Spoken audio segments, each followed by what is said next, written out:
Hola a todos, ¿cómo están? Yo soy Mari y no tengo intro, pero tengo muchas cosas para decir.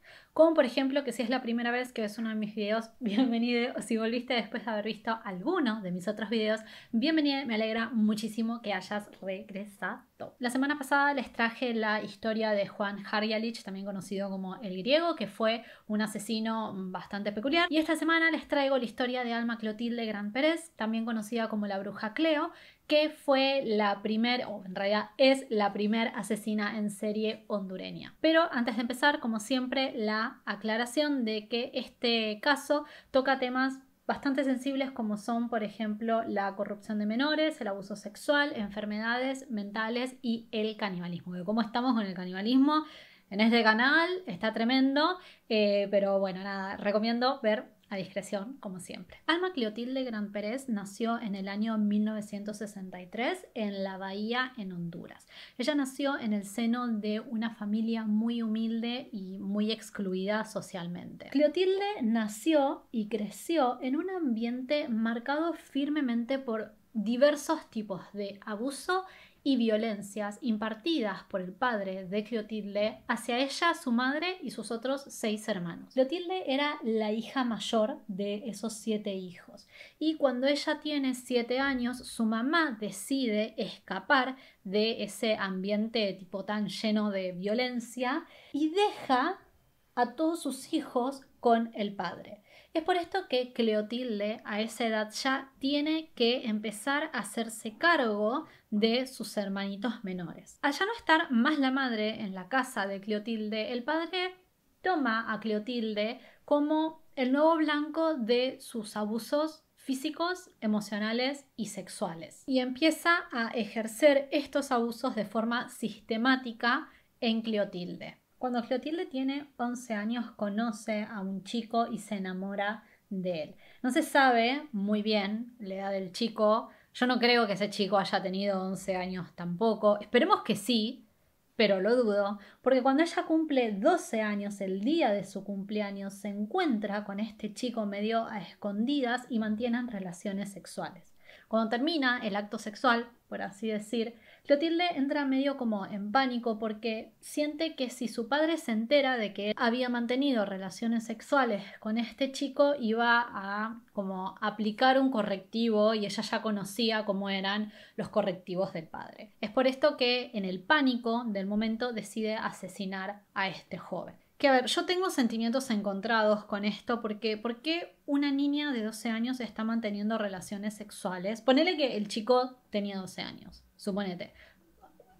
Dudo que sea así, dudo realmente, pero ponele que tenga 12 años el chico. Bueno, ok. ¿Por qué hay 2 niños que están manteniendo relaciones sexuales? O sea, los niños son niños y no tienen por qué ser sometidos a situaciones de adultos. Esto me parece que habla mucho no solo de la estructura familiar de ambos, siempre suponiendo que el niño tenía 12 años, sino también de los abusos que se daban a nivel intrafamiliar y cuán importante es la ESI y todo lo que acarrea una educación sexual integral efectiva desde muy chico. Volviendo de la tangente por la que me fui, ella degolla al chico después del acto sexual, esconde el cuerpo enterrándolo y después se vuelve a su casa y sigue viviendo su vida como si nada hubiese sucedido. Un tiempo después, el padre de ella se vuelve a poner en pareja con una mujer y entre los dos hacen de nuevo de Clotilde el blanco de todo tipo de abusos emocionales y físicos. Cuando Clotilde tiene 18 años tiene su primer hijo con un hombre que no se sabe el nombre, pero se mudan juntos. ¿Y cuál es el tema? O sea, la relación de ellos era una relación aparentemente normal. El problema es que el hombre era increíblemente infiel y tenía un montón de amantes. O sea, no solo era infiel, sino que además era súper promiscuo. Esto era algo que a Clotilde mucho no le gustaba. Ambos mantenían a la familia y ella, para llevar su parte a la casa, lo que hacía era vender comida en un puestito de comidas que tenía tipo en la calle. Después de una semana de diarrea y náuseas, Clotilde un día decide ir al médico para que le hagan exámenes y ahí le hacen un examen de VIH que termina dando positivo. El médico le explica cómo se contagia el VIH, que todos sabemos cómo se contagia, o sea, 2021 y no saber cómo se contagia VIH es peligroso. Y allí Clotilde empieza a sospechar, pero también como que se confirma a sí misma, que su marido la había contagiado de VIH y que él se había contagiado de una de sus tantas amantes. Es por esto que ella regresa a la casa y bueno, le explica al marido el diagnóstico, le dice que era lo que tenía, pero que no se preocupe porque ella ya tenía la cura. Y le da para tomar una bebida.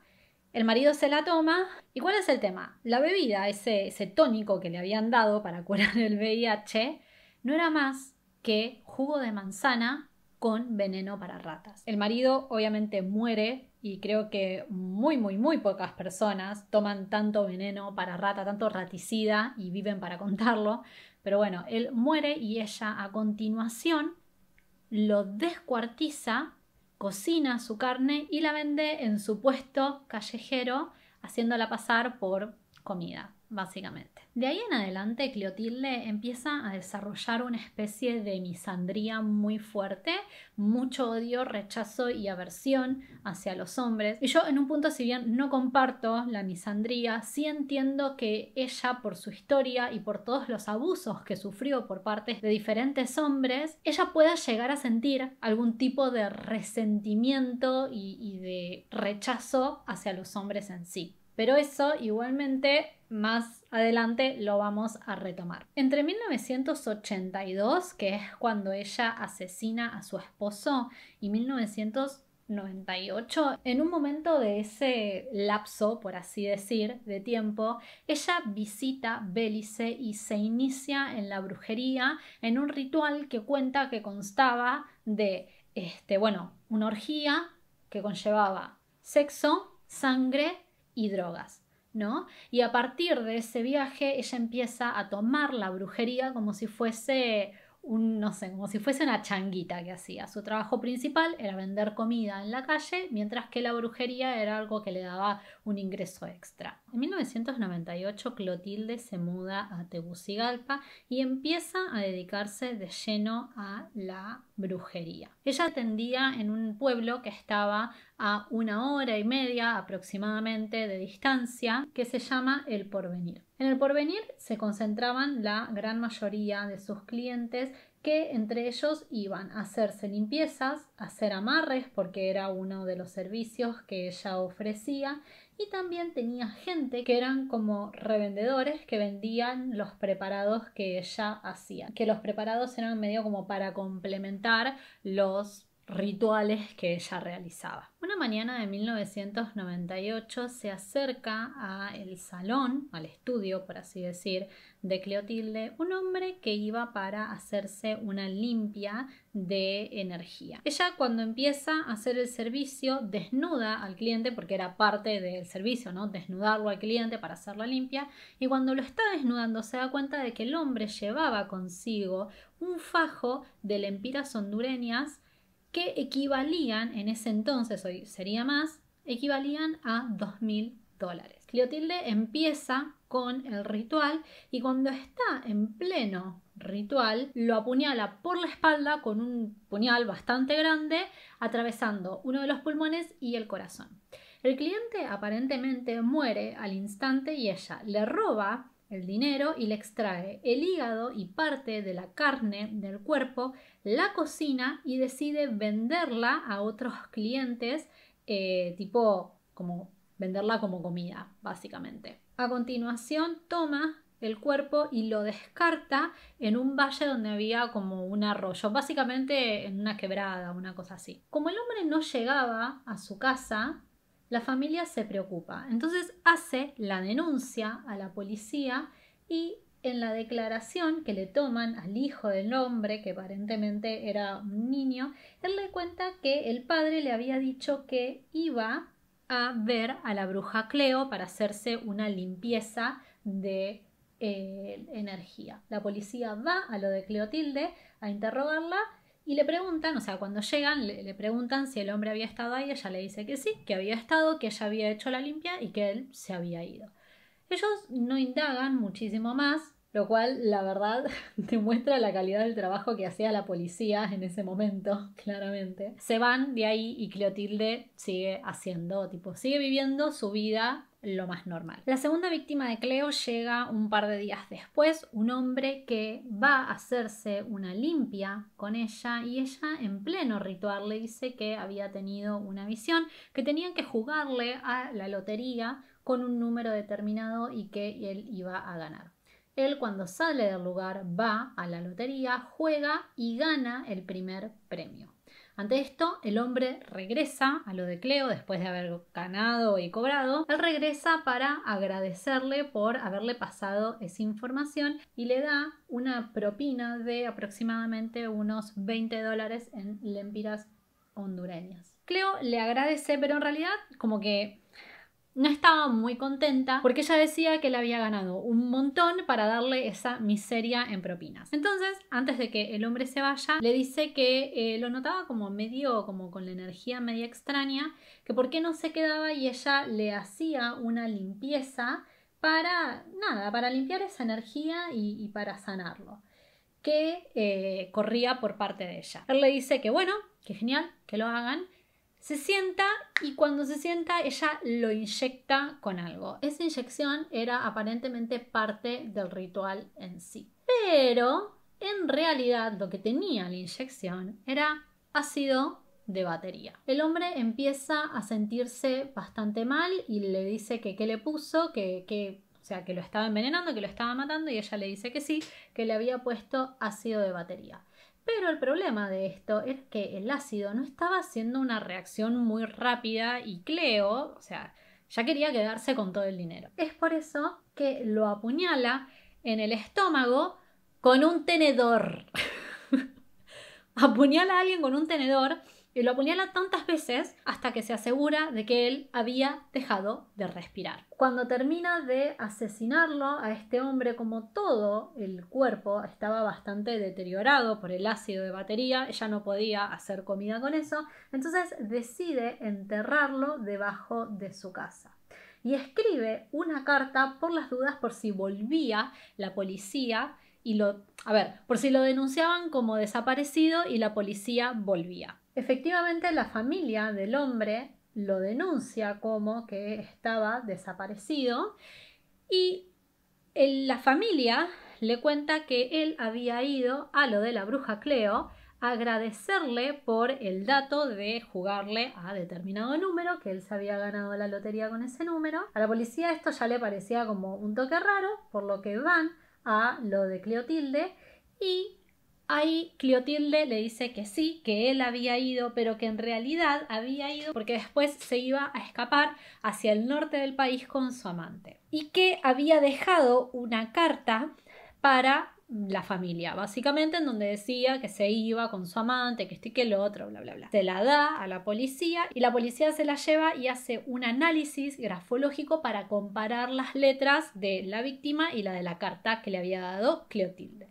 Cuando las comparan se ve que eran completamente diferentes, por lo que Cleotilde es declarada sospechosa de la desaparición de este hombre.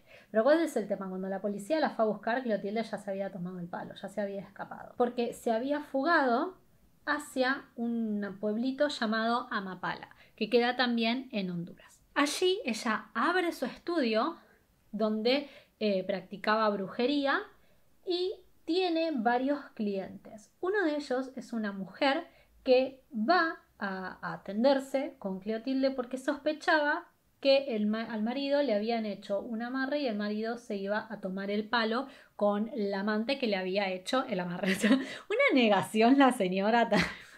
Otra negadora. Allí Cleotilde medio que improvisa un ritual que nada que ver, en un ritual armado ahí en el momento, medio como para cobrarle a la señora, y la manda a la casa y la señora se va tipo súper feliz porque el marido ya no la iba a dejar para irse con la amante. Cuando llega a la casa se lo encuentra el marido y ella lo confronta y le dice esto de la infidelidad. El marido le dice: a mí nadie me hizo ningún amarre.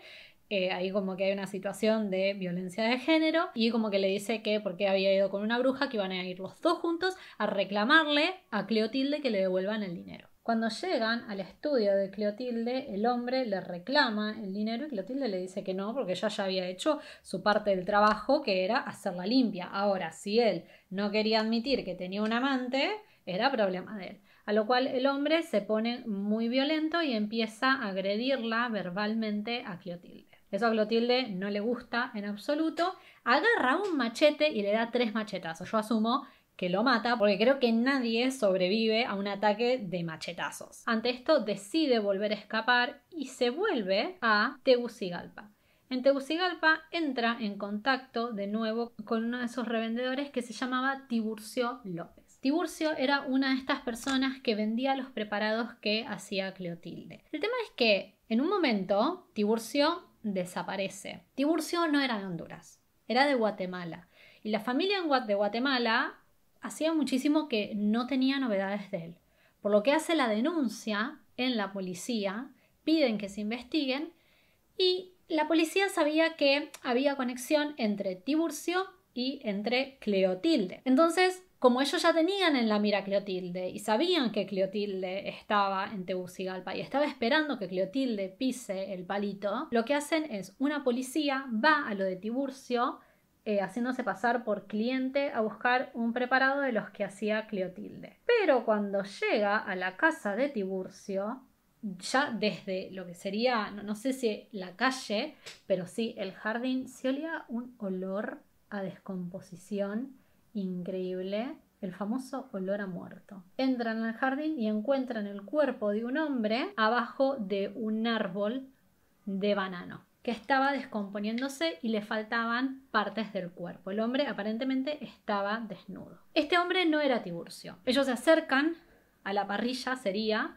de la casa y encuentran también el cuerpo de Tiburcio, que le faltaban miembros, que estaba quemado con la ropa puesta y encima tenía dinero, o sea que quien lo había asesinado no le había robado, simplemente le había sacado partes del cuerpo, lo había quemado, pero le había dejado todo el resto. Básicamente el dinero no era el móvil de ese asesinato. Cuando ingresan a la propiedad de Tiburcio encuentran preparados hechos por Cleo y ahí terminan de confirmar esta conexión que había entre la bruja Cleo y Tiburcio. Es por esto que van directamente a la casa de la bruja Cleo a arrestarla y cuando ingresan a la propiedad de Cleo se llevan una gran sorpresa. Cuentan que en el interior de la casa las paredes estaban llenas de sangre. También decían que con sangre ella había escrito, o sea, con sangre de las víctimas obviamente, ella había escrito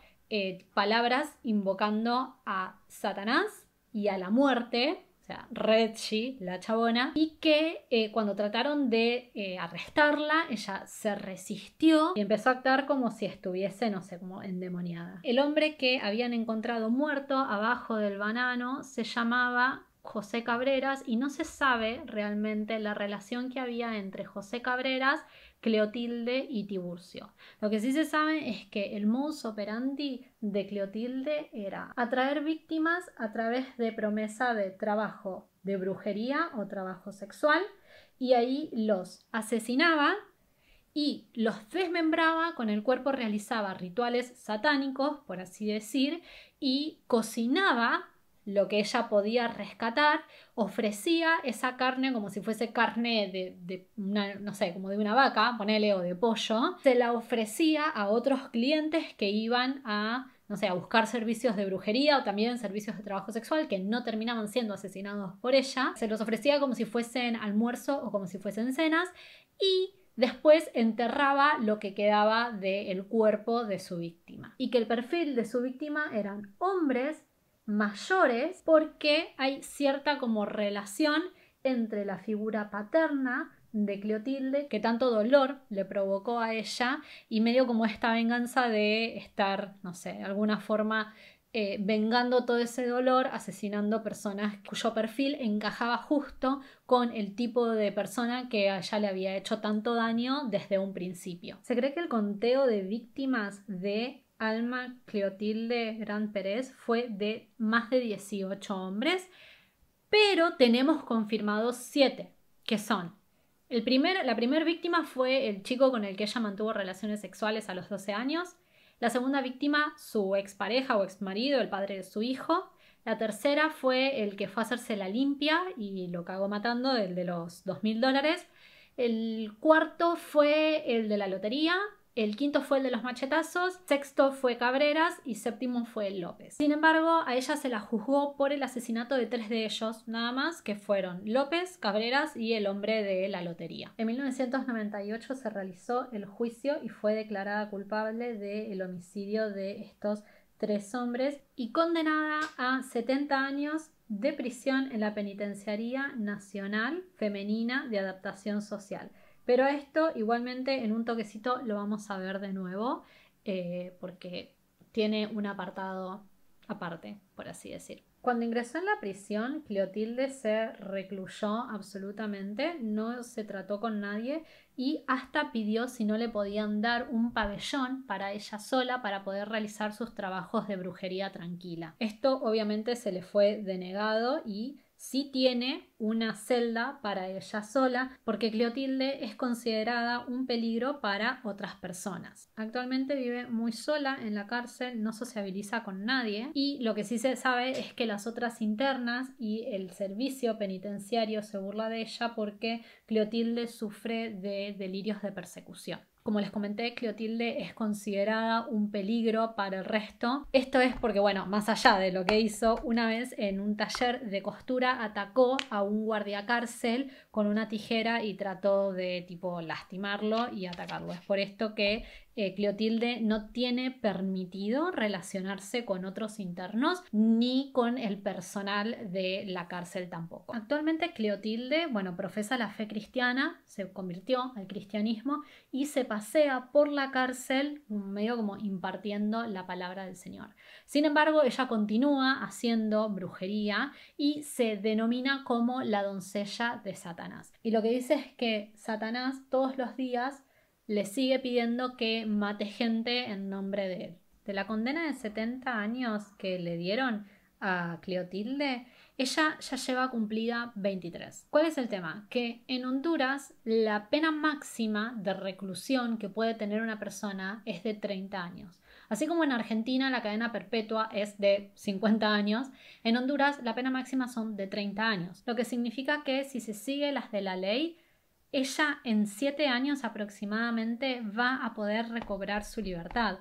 El problema es que Clotilde no puede salir porque es un peligro para otras personas. Yo no quiero ser mala, pero realmente me parece un peligro que una persona como Clotilde recobre su libertad, sobre todo porque ella no está siendo sometida a ningún tratamiento para cuidar su salud mental y que realmente pueda integrarse a la sociedad sin poner en peligro a otras personas. Hay un libro muy interesante escrito por una autora llamada Carmila Weiler que se llama La Máscara del Mal, que habla sobre la vida de Clotilde en sí. Le tomó 7 años escribirlo, entrevistó a muchísimas personas, incluyendo a la misma Clotilde, y lo que ella dice es básicamente que, a ver, Clotilde no nació mala, a Clotilde le enseñaron a odiar, y yo creo que ninguna persona nace mala, y me parece que es muy importante resaltar de nuevo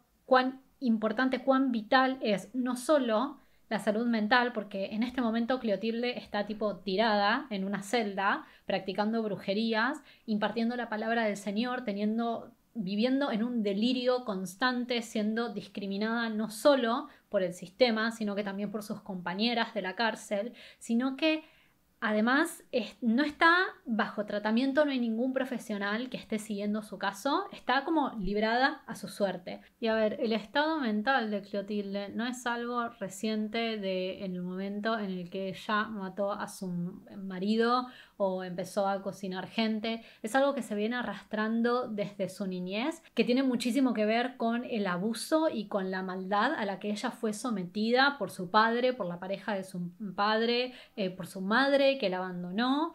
Es como un compendio de situaciones que son muy complejas y no sé, es como tratar de simplificar todo esto en un minuto es imposible, pero para mí es primordial remarcar esto que es infancias respetuosas y felices, para que los adultos seamos personas que podemos vivir en sociedades y de nuevo, salud mental.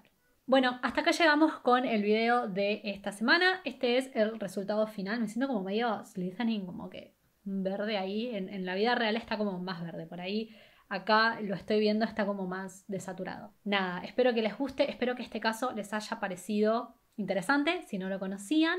Yo creo que dentro de un par de semanas no voy a volver a tocar casos que tengan que ver con rituales satánicos o con canibalismo. Se los prometo, se los aseguro. Estoy preparando uno que tiene como ciertas cosas, ciertos condimentos, pero nada, canibalismo sobre todo, hasta dentro de un par de semanas no volvemos a tocar este terreno. Y bueno, nada, hasta acá llegamos, se cuidan y nos veremos en el próximo video y espero que tengan una linda tarde o una linda noche.